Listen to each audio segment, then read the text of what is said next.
Many thanks, Gimba. President Muhammadu Buhari has asked the Super Eagles to play fair and clean, but to display the resilient Nigerian spirit and bring back the World Cup trophy from Russia. He gave the charge when he received the Super Eagles team and handlers at the council chambers of the Aso Rock Villa in Abuja. The team was accompanied on the visit by the Minister of Sports and Youth Development and the President of the Nigerian Football Federation.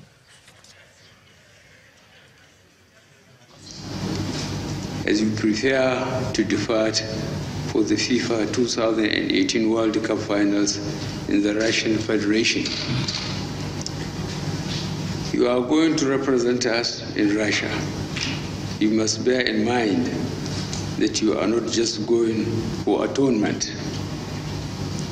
With each game, you must remember that you are carrying the passions, emotions, and feelings of over 180 million people. Play fair and clean, but demonstrate the gallant spirit which Nigerians are known for. Nothing unites Nigerians more than football, and nothing will gladden the people of Nigeria than for you to acquit yourselves honorably by winning in Russia.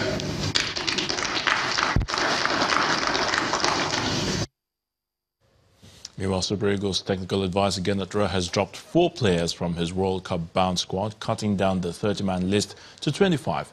Dropped from the squad are standard Liège defender Uche Agbo, Bulgaria-based Steven Eze, Dele Ajiboye of Plateau United, and Nigerian Professional Football League top scorer Junior Lokosa. However, there are indications injured Moses Simon, who is likely to be out of action for at least 3 weeks, will travel with the team to London for a 3rd scan on his thigh injury, although he is a major doubt for the tournament. Players at this summer's World Cup finals could be given red cards for off-the-ball incidents spotted by the video assistant referee, VAR. In addition to existing powers, new regulations which will come into play on June the 1st will enable them to alert the referee to any missed incidents, even if play has restarted. That means an offender can subsequently be sent off at any time during the game. And that's a wrap on Sports News. The news at 10 continues shortly.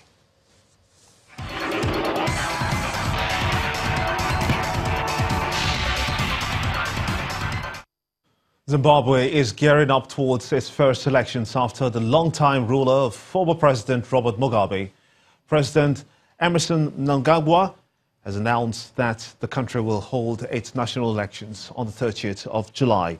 The president made the official announcement this morning via his Twitter page, reiterating his commitment to free and fair elections. This will be the first time in decades ousted leader Robert Mugabe is not standing for president. Mr. Mnangagwa, who took power after Mr. Mugabe was ousted in November last year, will stand against Nelson Chamisa, the president of the opposition party Movement for Democratic Change. Belgian authorities have found that the man who shot and killed 2 police officers and a civilian in the city of Liège has killed someone the night before. The man, now identified as Benjamin Herman, is found to have murdered a man, a former prisoner he met in jail while serving time for theft and drug offences. He was let out of prison on temporary release on Monday. The shooting was indeed a shock to the city of Liège in Belgium's French-speaking Wallonia region, also known as its commercial and central hub.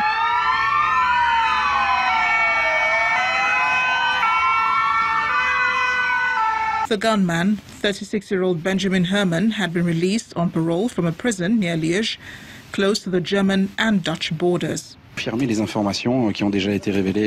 today, prosecutors said the shooting may have been inspired by Islamic State militants.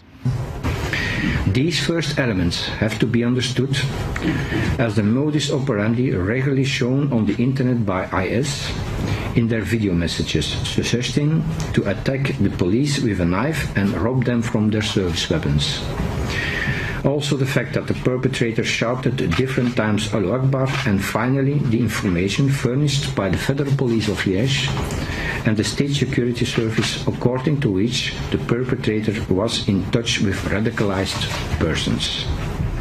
Though still recovering from the shock and mourning the victims, Belgian media have also been criticizing authorities over why a prison inmate believed to have been radicalized in jail was let out for a day and used it to kill 3 people in Liège, as well as his former associate. And the main news again. The Federal Capital Territory High Court in Abuja today sentenced former governor of Taraba State, Jolin Yame, to 14 years in prison over 1.64 billion naira fraud. Also today, the EFCC detained former Kaduna State Governor Ramalan Yaro and 3 others over alleged money laundering, criminal conspiracy and misappropriation of public funds. And President Emerson Mnangagwa today vowed free and fair polls as Zimbabwe fixes July the 30th for presidential and parliamentary elections. And that's how it's been on the news at 10 tonight. I want to thank you so much indeed for watching. On behalf of all of us here, have a splendid night, friends. Good night.